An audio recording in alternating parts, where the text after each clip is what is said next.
Christina lives here and writes here in South Philadelphia with her rescue dog, Atticus Finch, and her husband, Alex. And together they own an independent bookstore, an event space called A Novel Idea on Passyunk. And she received an MFA in creative writing and an MA in English from Arcadia University in 2016. Her debut collection, She is a Beast, is being published in March. So I'm hoping we can get some updates on that. And her fiction and nonfiction work centers around gender, sexuality, and fairy tales. I know that you lead workshops and in various writing groups. So I'm just going to give you my own round of applause, and everyone else can do the same. But thank you so much for being here. Having me. Yeah. So wanted to give a little bit of background into your entrepreneurial journey. So if you could speak to that experience, I'd love to hear, where you grew up and a little bit about your background. Yeah. So I was born and raised about 30 minutes outside of the city of Philadelphia, from Malvern, Pennsylvania, if you've heard of that small town. And I'm the youngest of three. I started working and having an idea for big dreams and having my own finances and independence from a pretty young age. Actually had my first job starting at age 8. Wow. I was a dog sitter for one of my neighbor's dogs. I had a collie, and I would go and read Harry Potter to her. And out and take her for walks. And then that developed into house sitting and dog sitting for my neighbors that I did throughout from like age 8 through 18. Wow. Yeah. And I mean, thinking back on it, I'm like, maybe that was a little bit more responsibility than maybe an 8-year-old should have done. But I remember being 8 and getting like my first, I think they paid me in cash, but like paycheck, if you will, and thinking, I need to save this. And I never want to have to rely on anyone else for money. Like, I made this money. I'm going to save this for one day when I'm a person who actually has bills, because I was 8 years old. Wow. Yeah, I think a lot of it comes from my dad, who I saw very little of during my childhood. He was an actuary. So essentially he just worked with math. He figured out the math for different companies. He worked with people like Kodak and Tasty Cakes, and he traveled a lot when I was growing up. And he came from nothing and built himself up and made it so that my mom could stay home with the 3 of us and raise us. And so I admired that from a very young age and was like, I want to not necessarily like travel all that much and be away from my family, but that I want to be able to build my own home and my own brand, if you will. Mm-hmm. So yeah, so that's a little bit of like where my entrepreneurial side started. From there, I ended up working, at age 15, got my first like real paycheck job working as a hostess at a local bar restaurant. And I continued to do work like that until after I graduated from college. I've worked jobs as, secretaries.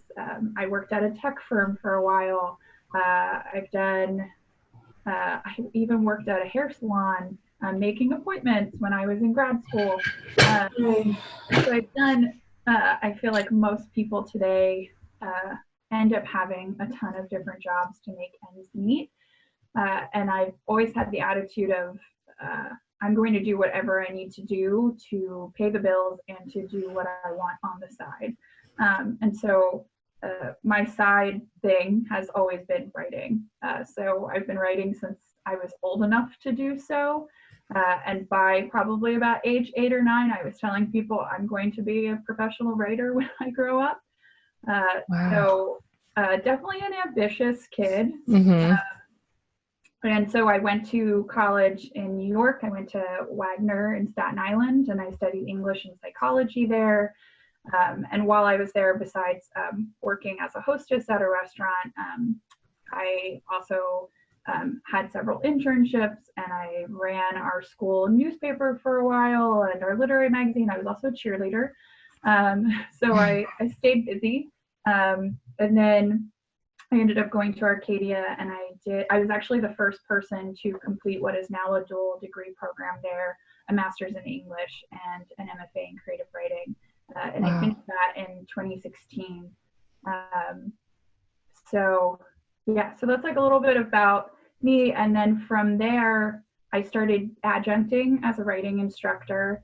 And I did that for 3 years. Mm-hmm. So I was doing that. I literally, last May is when I left teaching in an official capacity with the university. And I taught at various schools. I started out at Northampton Community College, which is out in Bethlehem, which was really fantastic. They gave me a job right out of grad school when I had basically no teaching experience. And I really loved working there, even though it was an hour and a half commute from where I live in South Philadelphia. Mm-hmm. It was really wonderful to have students who were so passionate about learning. And I found that's the only community college that I've taught at. I found that at community colleges, students seem to care more about their classes, at least gen eds that I was teaching, like composition, because they're usually paying their own way. And then from there, I ended up teaching at LaSalle for 2 years. I taught at Penn State Abington, and I also taught at Cabrini University. And while I was also doing that, I, for almost a year, worked as a historic tour guide at Eastern State Penitentiary. Oh, wow. As an SAT tutor. So I hustled a lot. Yeah. During that time, which is what led my husband and I to thinking about opening a novel idea, our bookstore. Mm-hmm. It was 2017, and I was teaching at 2 schools with another job at the time. My husband is a graphic designer by trade and was also working a second job. And so we never saw each other. We both felt underappreciated at our jobs, underpaid at our jobs, and underinspired. Mm-hmm. And so we started thinking, how can we do something together so we could actually spend time together, because we had just gotten engaged. How can we spend time together? How can we take our own skills and our own knowledge and our passion for art and for books and for community and put it into one place? Mm-hmm. So we started looking into independent bookstores, and if that was something that would be possible. We live in East Passyunk. My husband's lived in this neighborhood for about 15 years. Mm-hmm. He's really seen it as it's really changed and grown. I've lived here for about 3 years now, and we both love this area, and there hasn't been a bookstore in this neighborhood for over a decade. So we thought that was pretty wild, and also perfect, because if you were going to start a business like this, which is a small business, brick and mortar store in today's world is difficult enough to start and run to begin with. We wanted to make sure that we had a fighting chance. And also my husband is from Montgomery County. So we both have family and friends and community here behind us that we thought, if we're going to try something that might be a little crazy to do, it's good to have a support system behind us. So we spent about a year researching independent bookstores, looking at spaces, running demographics for the area, seeing what the age group was and who would likely be coming into the store. And then we literally visited every bookstore in Philadelphia to see what they were doing, what we thought was working, what we thought could work for us, and what we might want to change.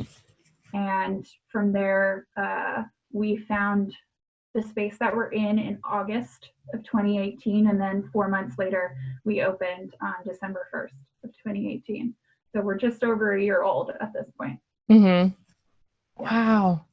Yeah, quite the journey. Yeah, that's incredible. And it sounds like you've had this entrepreneurial drive since you were so young. What really deeply motivates you to do what you do? I am a perfectionist at heart, and I'm very type A. So for me, what drives me more than anything is wanting to succeed and do better and go further than I have before. So when I was looking at master's programs, for instance, and originally Arcadia accepted me in their MFA program, when they offered me the opportunity to also do a master's in English and told me I would be the first person to have ever completed this, I was like, sign me up. I definitely have a competitive streak to me, and I've always wanted to push the bounds of what I've accomplished and what I can accomplish.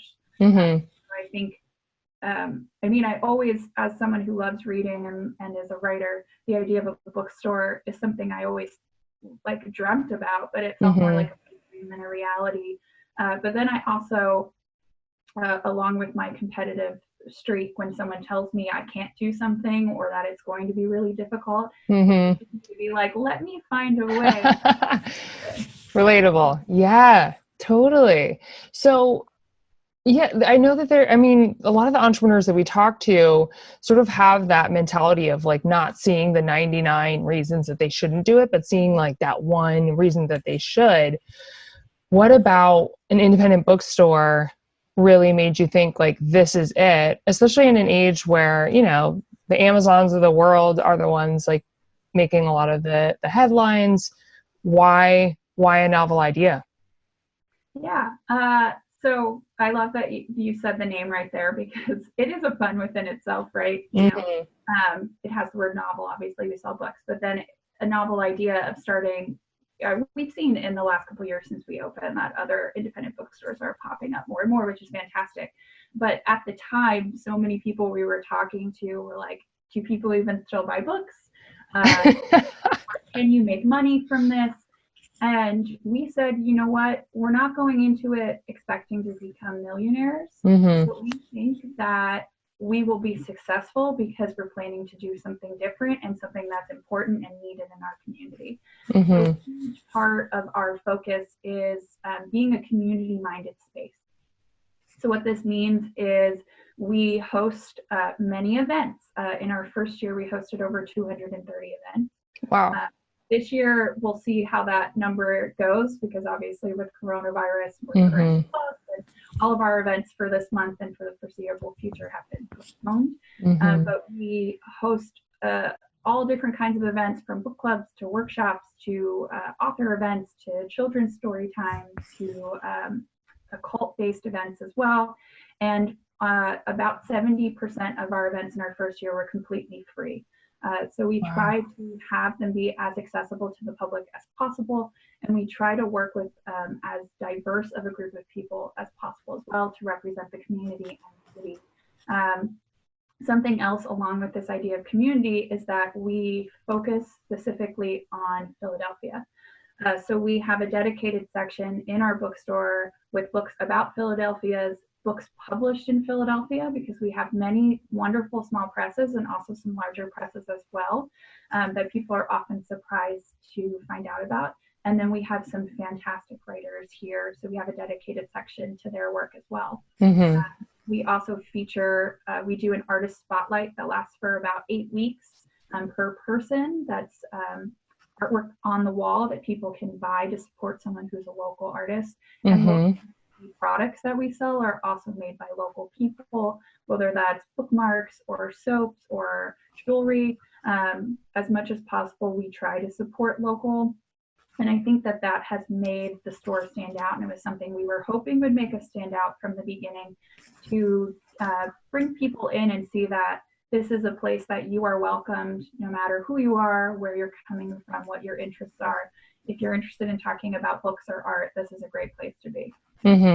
Yeah, and I think it definitely takes work to cultivate that sort of environment. What type of local artists or authors do you sort of orbit towards? So, I mean, in the last year, we've worked with so many different people. It's been really amazing to see how much our community has expanded. But we definitely have an interest in some more macabre or witchy aligned artists and authors, in part because we do a lot of occult-based workshops and events. And then also just work in general that has to do with Philadelphia or with my particular interests, so things having to do with gender, sexuality, and identity, anything having to do with fairy tales or sci-fi, we definitely are particularly interested in. But I mean, we've had literally every type of artist and in the space. Yeah. I'd love to hear a little bit more too about your writing and what specifically about identity and sexuality and those things sort of like orbit in your realm. Like, why those things? So I have always identified as a feminist and have always been outspoken, and I've always been independent, and so that has often in my life led to people trying to tell me, often men, that I need to be smaller or I need to be quieter. So my work has always, I mean, even from when I was like 16 years old, dealt with female characters front and center in my work, or characters deemed as others by the patriarchal society, and having them have a voice and be able to tell their story. And then this really expanded when I was in my graduate program at Arcadia. I found the book The Bloody Chamber by Angela Carter, which was published in 1979 and is a collection of feminist fairy tales. Angela Carter is essentially attributed as creating this genre of writing. So these stories are taking the fairy tales that we know, things like Beauty and the Beast, Sleeping Beauty, and twisting them to, one, give the female characters in them more agency, giving them voices, letting them make decisions for themselves, having sexuality and desire and needs and wants that are voiced and acted on. And so I started reading this, and it just completely opened up this whole world for me that I hadn't known had existed before. I knew fairy tales existed, obviously, but I didn't realize that there was so much research and so much writing that was still happening, this was 2016 when I was in my program. And so then I was doing an independent study with a fantastic professor of mine, and I forget which story it was, but I said to her, I just don't like that this character did this in the end. Like, it was so invigorating and surprising up until that point. And my teacher said, well, if you don't like it, write your own. So that's what I did. I started writing feminist fairy tales, and here I am, 4 years later, and my first book is coming out, which is exactly that. It's a collection of feminist fairy tales, focusing on women who don't fit within the prescribed path that society has deemed for them. And they are all fighting against the patriarchy and the confines that they find within that system, and are finding their own way to freedom. I love that. And I know that we had read that it comes out in March. Is there an official launch date? Has it been moved? Yeah, so it was supposed to come out actually Saturday. Okay. Thanks to coronavirus, it has been postponed. We were going to host this huge launch at the bookstore, and we are closed throughout the rest of the month at minimum. So we've decided to postpone it until May 2nd. And hopefully by then we'll be able to host the launch for it, and everyone will be safe and healthy to come out and say it was definitely a hard decision I made on Friday, even before we knew we were definitely closing. My publisher's based in Maryland, so he was traveling to be here. I have friends who live in counties where they can't leave right now. I had friends and family traveling from different states, and it just felt like it wasn't meant to be this month. But it just gives me more time to promote the book and do more interviews for the book and talk to more people about it and get them excited about it. Yeah, definitely. And in regards to sort of like addressing what's going on with the ecosystem right now, and local businesses like yourself, what is sort of like your plan moving forward? I know we have a lot of people here who have their own businesses or involved in small businesses, so would just love to hear y'all's perspective on how to navigate. Yeah, absolutely. It's a really scary time right now, for many reasons. But I think for people who own small businesses or for artists like myself, it's particularly difficult in thinking, how am I going to pay bills? How am I going to keep my business open? How am I going to promote something like my first book if I can't go out in public and read it and meet people that way and tell them about the book? So our thought process going into all of this was we will stay open as long as we can stay open, obviously taking precautions and being prepared for having to close. So we were open Monday until 5 p.m. when we had to close. And we were so grateful and blown away that this past weekend we had so many people come out and support us. Knowing that, we've only been open a little over a year. We're also a brick and mortar business. Closing for any period of time could be really detrimental to us.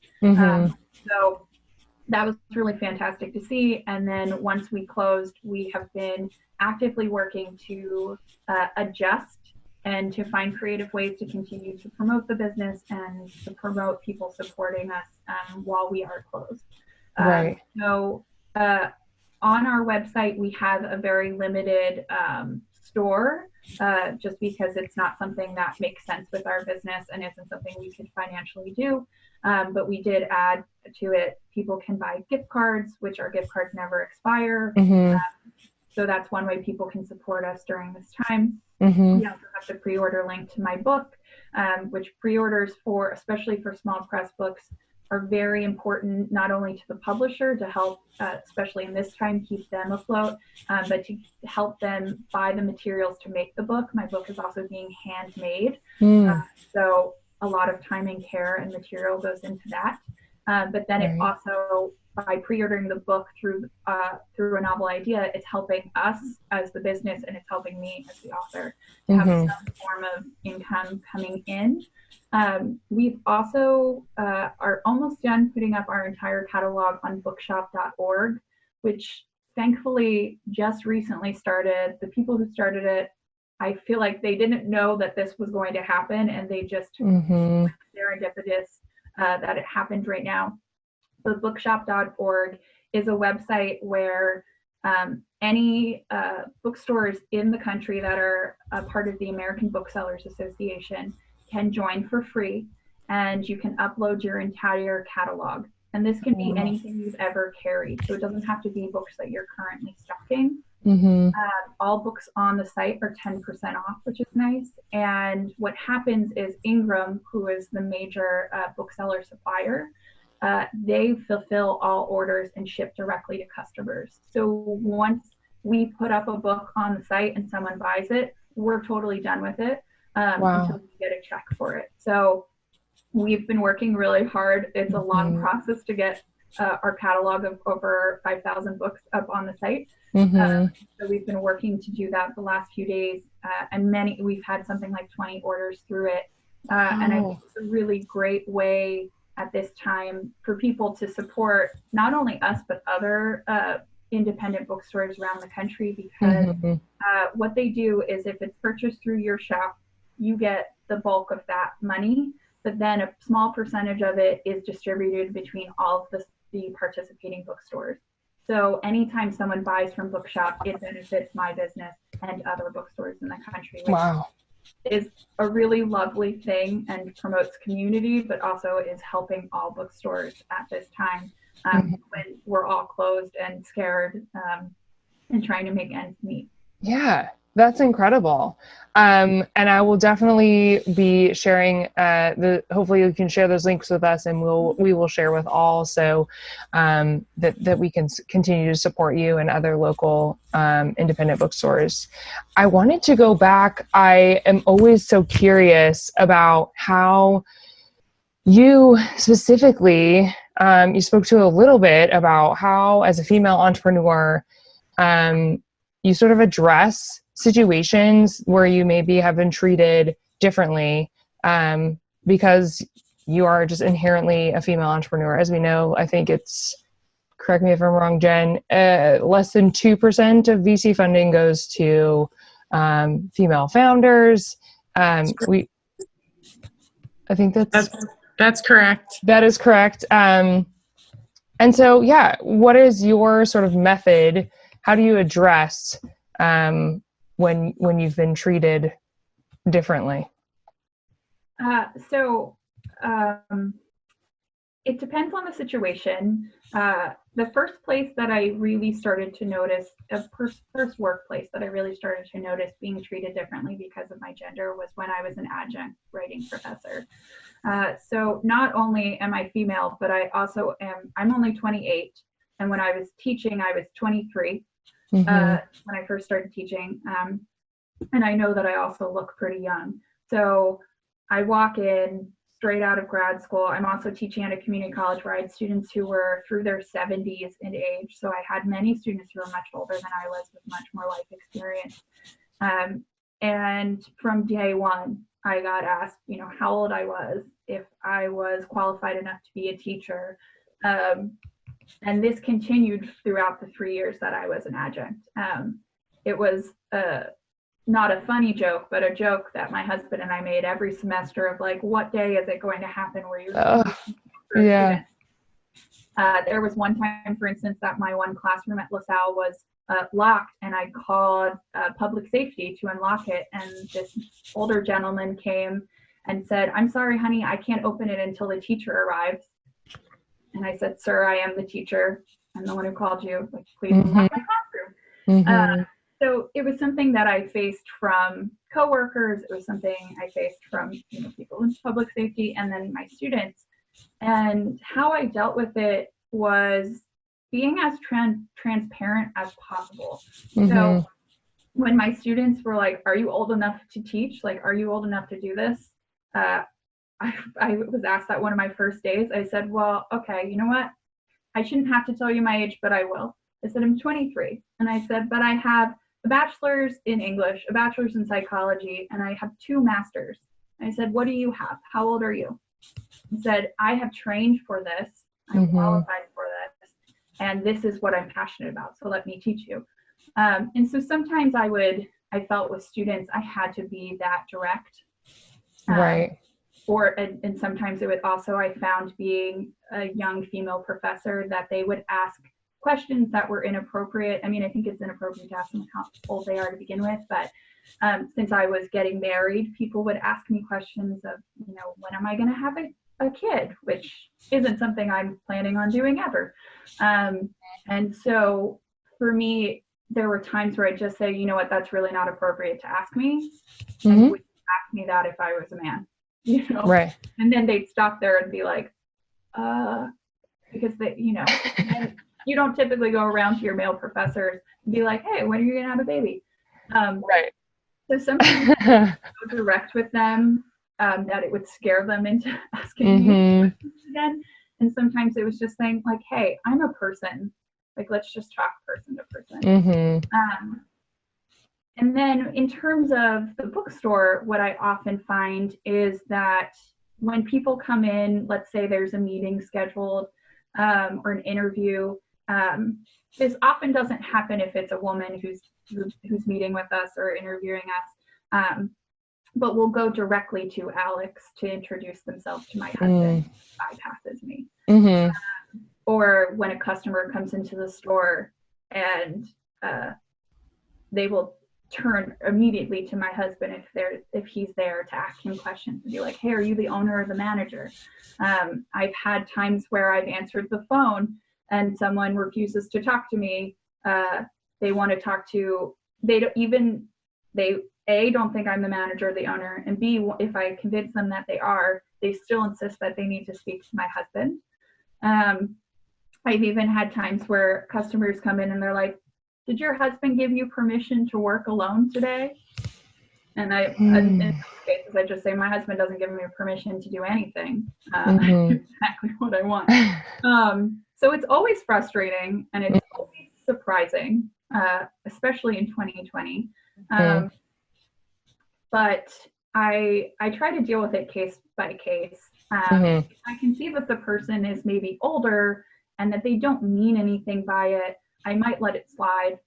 And if there's someone who's younger or who just seems ignorant, I usually like to give them a little bit of a lesson, just because I don't think it's okay to go about talking to people like that.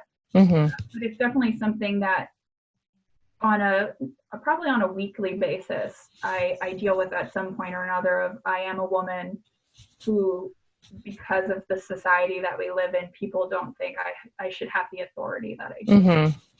Yeah. Well, I appreciate your candor, and every time we sort of like talk through that question, I always learn something new about how to address these situations that happen far too frequently. So that is good to know as well. I wanted to talk about any milestones or goals that you have within the next year, 5 years. Like, what does it look like for you personally, and what does it look like for a novel idea?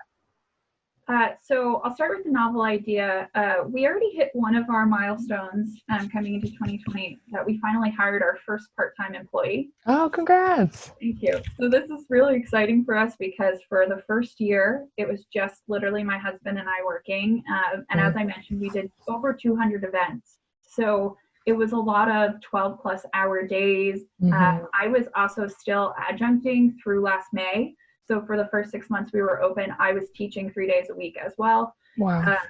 It was exhausting. And so we decided that going into this year, we needed at least one part-time employee, even if they were just helping out on weekends when we're busiest. Whether or not we could really financially afford it or not, we needed to do it. So starting at the end of January, we hired someone that I actually used to work with at Eastern State Penitentiary, who's fantastic. And they're working about a day and a half per week. And it's been so amazing to one, trust someone with our baby, with this space, to leave them there, to work there. But also to be able, for instance, on say a Saturday, go out to lunch with my husband because someone else is working the store. It's mind blowing, right? Or like I went to a yoga class on a weekend for the first time in a year and a half a couple weeks ago, and that was amazing because I used to do that every single weekend before we opened the store. So that's a milestone that we hit that obviously right now we're closed, but has been really wonderful. We're still training our employee on some of our events because we do many different types.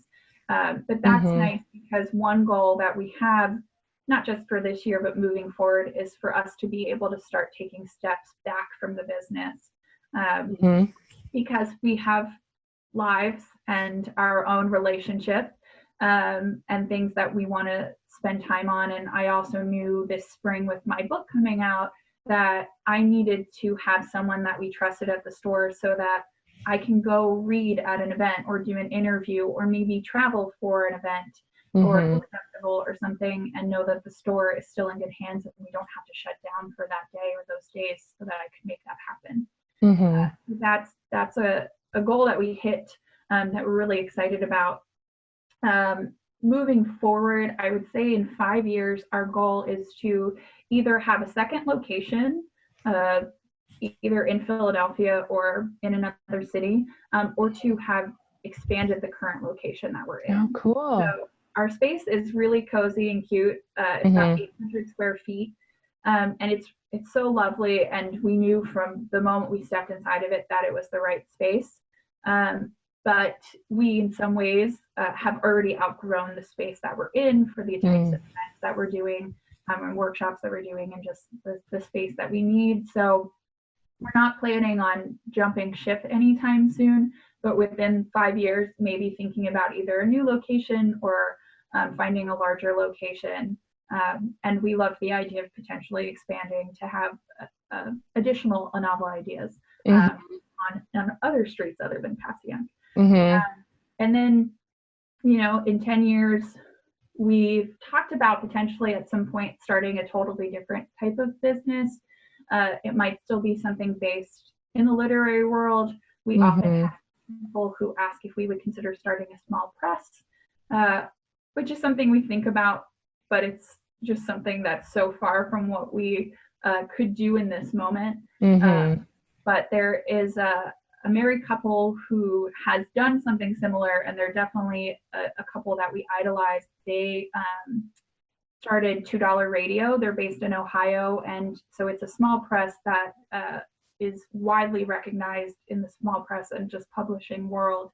They also own a bookstore and cafe and do workshops and community events.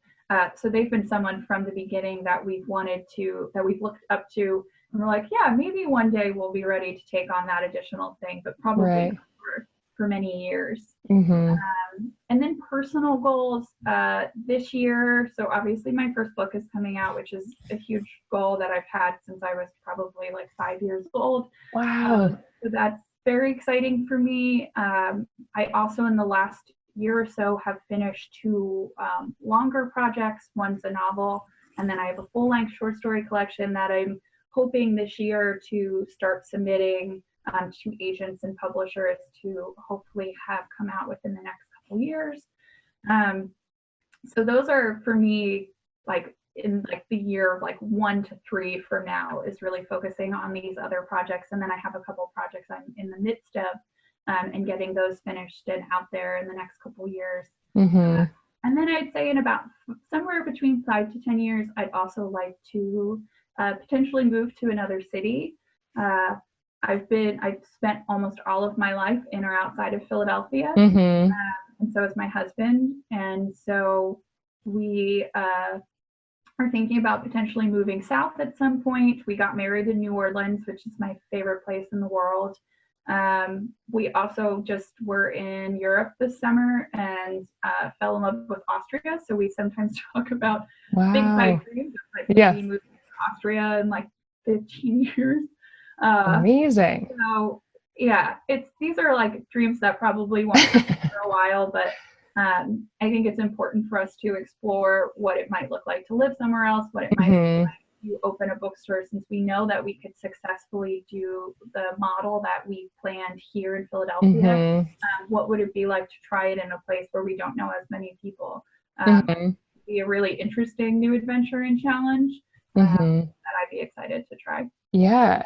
And as sort of like you're very community focused. And I think Philadelphia in itself is a very community focused city. But what do you think, as far as expanding to a second location, are there specific communities you think are underserved or might really benefit from a novel idea? So when we first opened, everyone told us that we should open a location in Fishtown. Though Fishtown just got a bookstore, and it's owned by a woman and a person of color. It's called Harriet's, and we're so excited that it's there. So that was our thought at the time when we first opened, of like, oh, maybe that would be a good place to move, because most of the other like majorly known neighborhoods already have a space like that. And something that's really important to us as trying to support the community is to not step on anyone's toes. So there's not another bookstore for 1.5 miles from us. It's in the Italian market, which is a used bookstore and record store, so it's totally different than what we're doing. And so I think it would take us some more time to see if there is another location that would work. What would probably be is just expanding the space we're currently in. And maybe if we could create maybe just specifically an event space in another part of the city, not necessarily a store, that we could focus, workshops and everything there, and it could still tie into a novel idea. But that just kind of brainstorming, I think, feels probably like the nicest option to not step on anyone's toes. Right. Yeah, I think, that's a really wonderful strategy to sort of save space for all. I wanted to ask too, I'm going to let everybody sort of percolate on their ideas of what questions to ask. But wanted to ask another question, then we'll go into rapid fire questions, which are just like fun, quick answers. But the last question I wanted to ask, is there any advice that you've received, good or bad, that sort of has helped shape your experience or your journey? Yeah, absolutely. So I'll start with not necessarily bad advice, but just bad negative reaction. Right. So as I mentioned before, when we told people we were going to open a bookstore, we did get a lot of negative reactions. People saying, who reads anymore? Can you make any money doing this? Like, why don't people just read on Kindle and order from Amazon and stuff like that? And if anything, that fueled us. And we did definitely, by the way, have many people who were like, oh, I love that idea. That's amazing. We need that in the world we have today that's so technology heavy, that I think people in particular in the last year or so are really starting to crave that interaction with people and that affords. So I think bookstores and community spaces will continue to grow moving forward, obviously, once we're not in a pandemic. But hearing that advice or hearing that negative kind of commentary, for me, inspires me to give advice. And I have given this advice to some people I know who are interested in starting businesses or their own endeavors of if you do the work, so if you sit down and you do the research, very realistic about it. You figure out how much money you need. You figure out what kind of permits you need. You figure out how much money your business needs to make in the first year to be successful. You figure out how your life can accomplish this, all of that.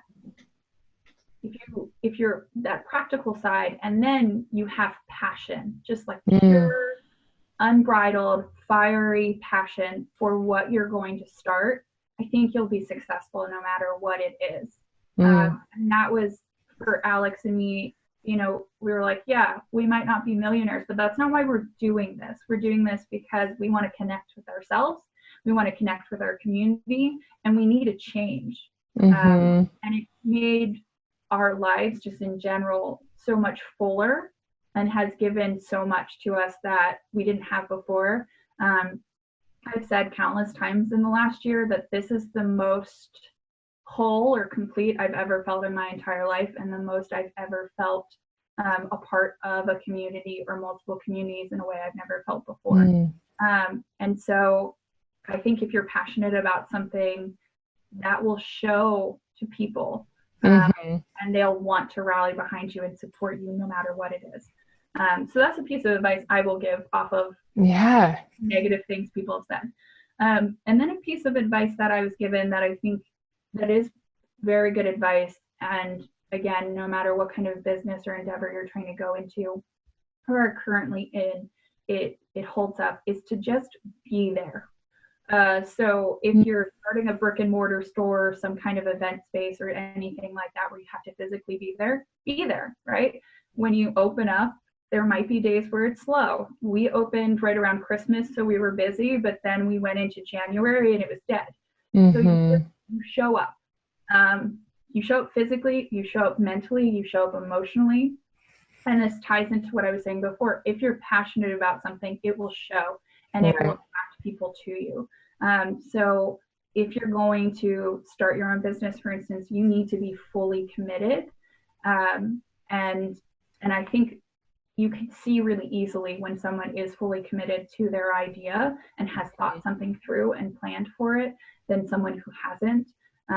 We have people all the time who are like, oh, I live in East Passyunk and I've been planning a Pinterest board for 10 years about a bookstore. And I'm like, well, I had a year, and within a year we were open. Like, you have to have initiative. You have to have the guts to also just stick through it, because inevitably there are going to be hiccups along the way. I mean, we didn't get our order of books, which was 2,000 books, until less than 48 hours before we opened for the first time. Wow. The delay. And we could have just said, we're not opening then. We also had water damage in the space. We also got married while we were doing construction on the space. So we were crazy. And there have been days where we've luckily only had one day where not a single customer came in. We didn't have a single sale. So we felt really fortunate that we only had one day in that, and it was snowing last year. But there are going to be days or weeks or months where it feels impossible, and you have to just stick through it and be there. And if you do that, I think that it'll work itself out. Yeah. I mean, it's like I can tell your determination and your passion and your tenacity is obvious, and you've created a space that people are excited about. And I know around the holidays, actually, there was probably 4 of us that were like, have you heard of this bookstore? It's right across from Nice Things, which is also amazing. You should go. You should support these incredible people. So I think the community has definitely responded to your and your husband's passion. So that's amazing. I could ask you probably about 300,000 other questions, but I'm going to go into some rapid fire questions, and everyone else, if you have any questions, percolate them, and we'll give you an opportunity to ask. So first fast question, dogs or cats? Dogs. 100%. Amazing. I figured because of your dog, but favorite ice cream flavor? Vanilla. I think that's my favorite. Have to ask, favorite book? The Hardest Lonely Hunter by Carson McCullers. Just read that this last year. So good. Book that you're currently reading? I'm currently reading Medusa's Daughters, which is the newest public domain book that Lanternfish Press, which is a local Philadelphia publisher, is putting out at the end of this month, March 31st. Oh, cool. Oh, that's awesome. Best concert you've ever been to? Purity Ring. Never heard of that. They're a indie band, like ambient music. Oh, cool. A few years ago, yeah. Nice. Favorite restaurant on East Passyunk? Liver 2. Oh, so good. So good. Favorite cartoon character? I'd say Belle from Beauty and the Beast. Yeah. And then last but not least, something that made you smile today? Something that made me smile today was my dog Atticus giving me kisses. Oh, that is so sweet. Thank you so much for those quick questions. Wanted to give you all the opportunity to stick your hand up and start to ask a few questions. So let me scroll through to see if anyone just put your hand on up. Oh, Jess, you go.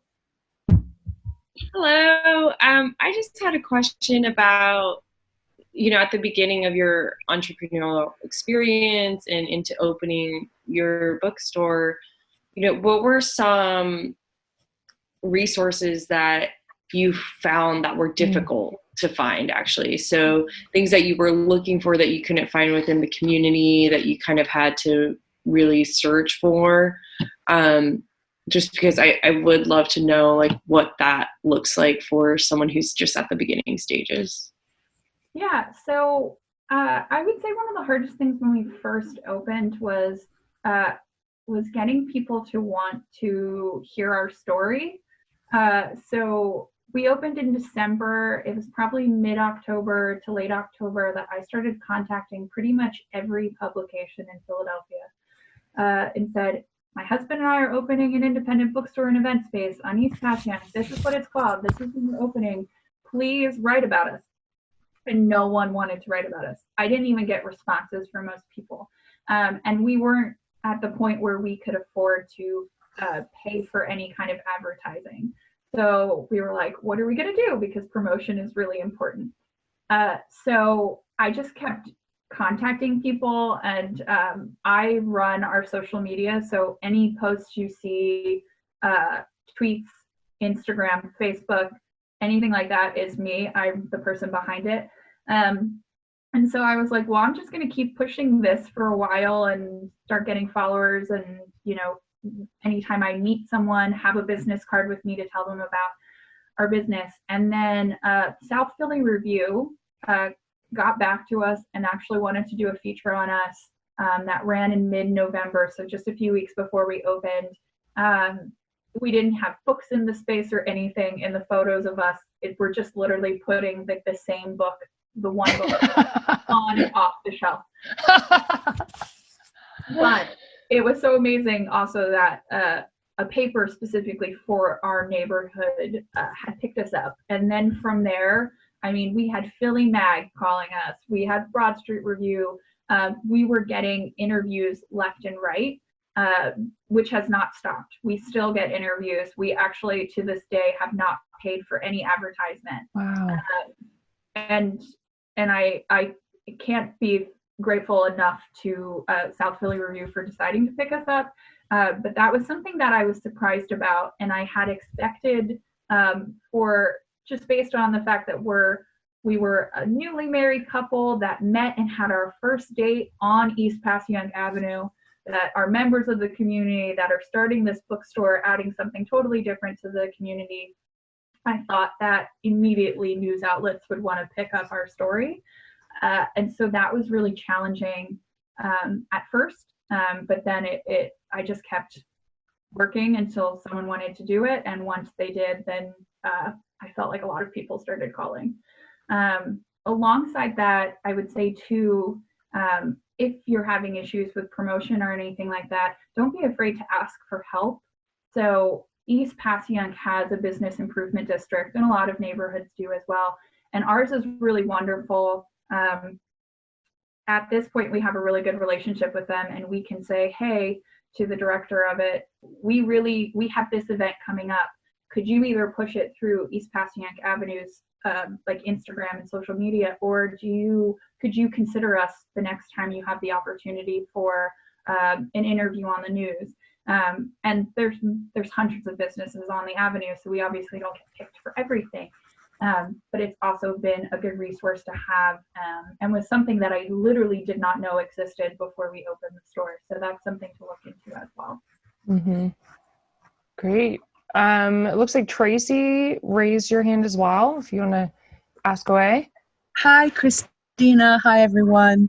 Christina, thank you so much for sharing your story. I'm a writer as well, just not published. But my question for you tonight is, we're all self-quarantining and just digging in. Have you noticed in your writing daily or whatever your schedule is that your subject matter has changed, or how that's affected your own writing? Yeah, that's a great question, Tracy. So I'm actually literally halfway through teaching a class at the bookstore called Writing Feminist Fairy Tales. That was meeting in person, and we just switched to online last night. And I like to give my students and myself, I do all the prompts with them, different writing exercises throughout the night. And I was inspired last night by being essentially quarantined and how that related to the subject matter of fairy tales, and how specifically looking at gender in fairy tales, how female characters are often confined in some capacity in the worlds that they exist in. So I said to my students, and I worked on a piece myself that I'm excited about in its early stages. You're going to pick a fairy tale character who's usually trapped in some capacity. So that could be, physically trapped, like Rapunzel in the tower, or it could be trapped by circumstance. So, for example, Sleeping Beauty's in a sleeping curse, right? So she's trapped, you could say. You're going to pick one of those characters, and you're going to write from their perspective and find them a way out of whatever kind of entrapment they have. And so I started writing a piece based off of the Earl King, which is a lesser popular fairy tale that's from Scandinavia, where this elf king, the Earl King. In some versions, he steals children. In some versions, he kidnaps women. And so in this version I'm writing, I am a kidnapped woman physically in a cage, and I have taken a bone from a dinner he gave me, and I'm hiding it under my foot, and I'm going to escape, and I'm going to physically get out of my cage. And so I found that this was really empowering in this time where, you know, I did so much to prepare for my business having to close and how to try to stay afloat in this difficult climate, how to promote my book and my writing in this climate where, you know, everything has to be virtual. But I still can't control this pandemic and how long it's going to last. And so I find that in my writing right now, creating scenarios where if I can get out of this cage, or my character can get out of this physical cage, then she is free, is really empowering, because it's giving control to a situation that I currently don't feel I have. Wow, that's amazing. That's awesome. Thanks, Tracy. Great question. Did anyone else want to ask another question? Got a lot of folks on here, just scrolling through. Melissa, looks like you have, I know Melissa was excited. So Melissa, if you want to go ahead and ask away. Hi, Christina. I want to thank you also for doing this with us. I am very excited. I live in Point Breeze, so I'm right around the corner from you guys. And I found out about a novel idea because I'm in a neighborhood Facebook group, and people were just raving about the opening, and so huge fan. The answer to this might be no, because you alluded to earlier that you haven't had time to go on dates or do much. You guys are dedicated to the bookstore. But I was wondering if you had a chance to get to the Designs for Different Futures exhibit at the Art Museum. Okay. I think it ended already, but there was an exhibit called The Future Library. I'm wondering if you have heard of that. Yes. Yeah. And so Margaret Atwood said, I'm sending a manuscript into time. Will any human beings be waiting there to receive it, in regard to that exhibit? And if anybody doesn't know about it, an artist planted 1,000 spruce saplings in Oslo, and in 100 years, they'll be big enough to start felling and producing 100 printed books. And there are a handful of authors that have already written the books that won't actually be published or printed until those trees are ready to go. So in regards to her saying, I'm sending a manuscript into time, will any human beings be waiting there to receive it?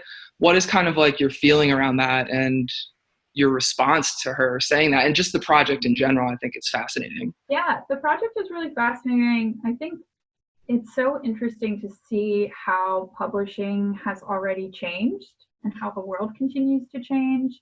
And so the idea of in the future that, this book might happen so far in advance that none of us who are currently alive will read it and the author is no longer alive, I think is really cool.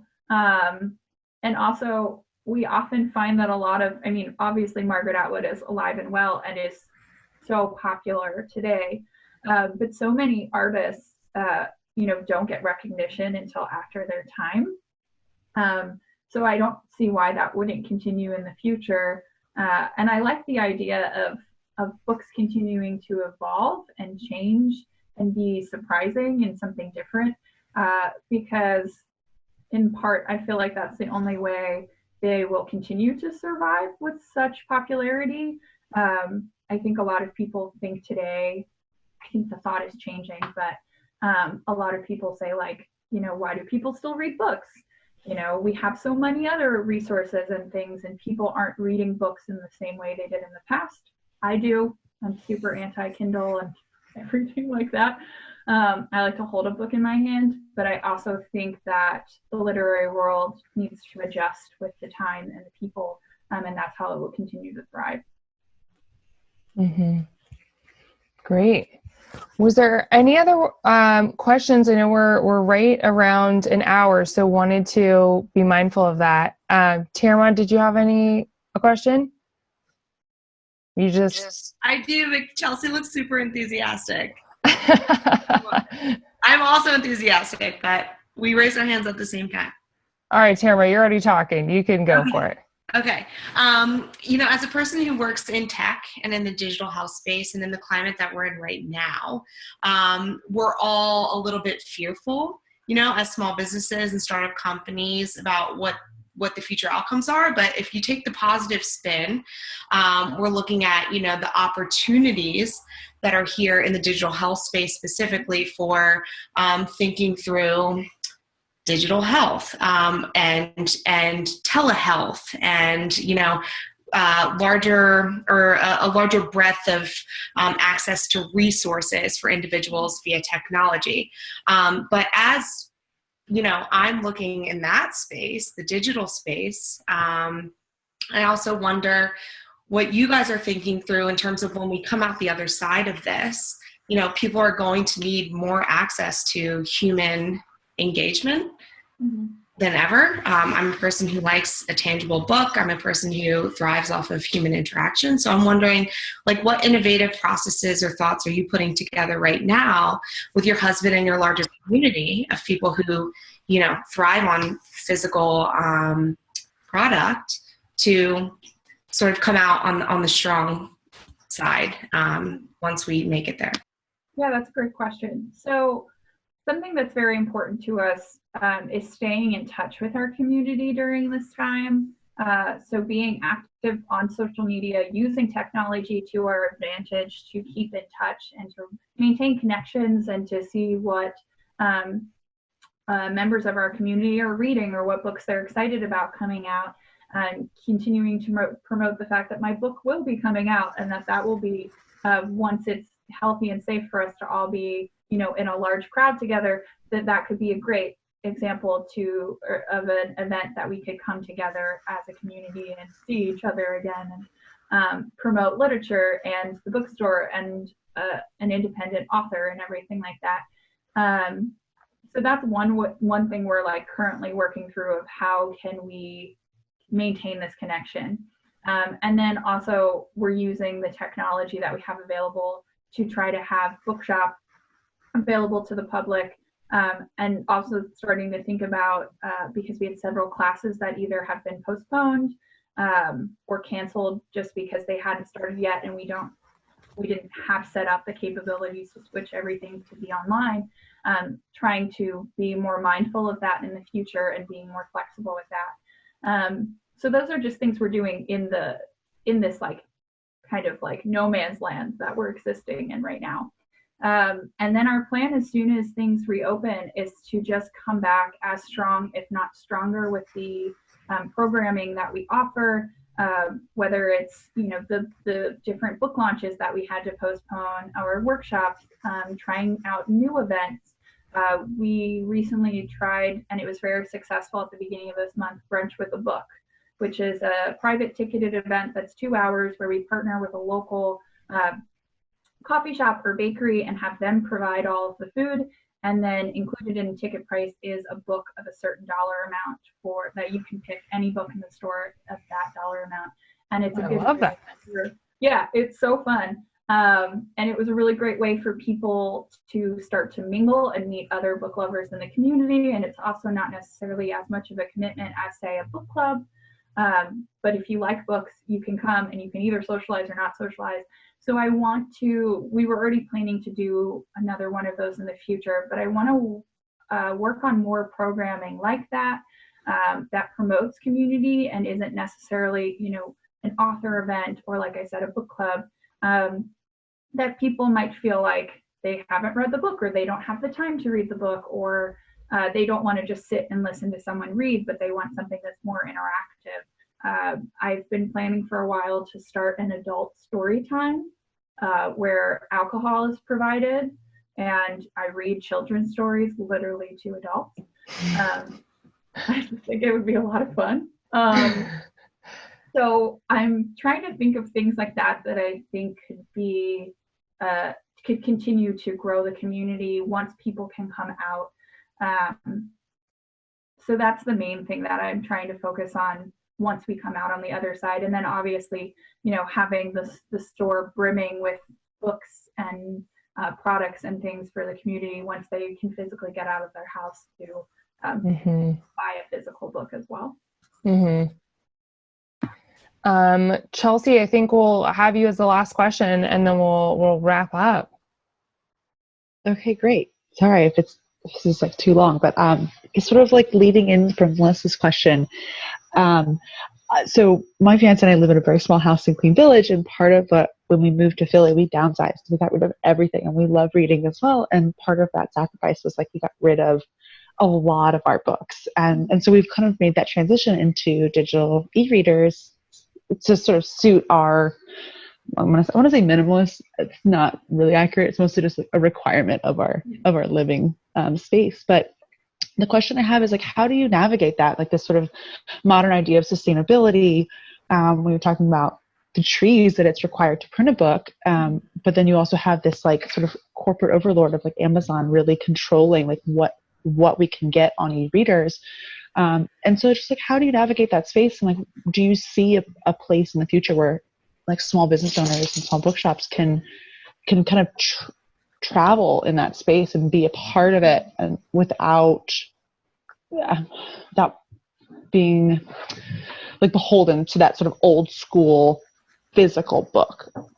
Yeah, so while I personally am not a fan of Kindles and things like that, I think it's important that they exist. And as I mentioned earlier, I think the best way for the literary community and for the business of selling books to continue is to evolve with the times. So I'm not, the most tech savvy person, so I'm not even sure what the next thing beyond a Kindle or e-reader would be. But I definitely think that there's a way for booksellers to keep up with the times. There are certain, for instance, subscriptions that booksellers can have to podcasts and as well as recordings, audio of books. And you can do memberships that then your customers can also be involved in. And that's something that we're starting to look into, because I know a lot of people who read audiobooks, and that just is more sustainable and makes also a lot more sense for their lives, especially for people who spend a lot of time commuting or in the car. So that's something that we are looking into as a way to continue to stay like with the times or ahead of the curve. We also at our store try to be really selective in the books that we carry, to try to avoid overstocking and overbuying books. So we are a small space. We're 800 square feet. At maximum capacity, we can hold about 3,000 books. And we often only carry one or two of any specific book at any given time. Because unless, like when the Testaments came out this past year, we got 10 of those because it's Margaret Atwood and we knew we'd sell them. But one, we do this because we can't, as a small and newer business, afford to just sit on inventory like that. But also, I think it's teaching our community that this is different than something like a Barnes and Nobles. This is not a corporation. This is a neighborhood bookstore. We try to carry books that are, like I said, locally sourced. My book, for instance, that'll be coming out is made 100% with recyclable materials. So we also try to support people who are making books in more economical and ecological ways. So we try to keep our inventory just what we need to try to avoid this. Something that I think our country and in today's world, a lot of us do, where we just overindulge. So that's one way too that we're trying to be mindful in today's world and moving forward.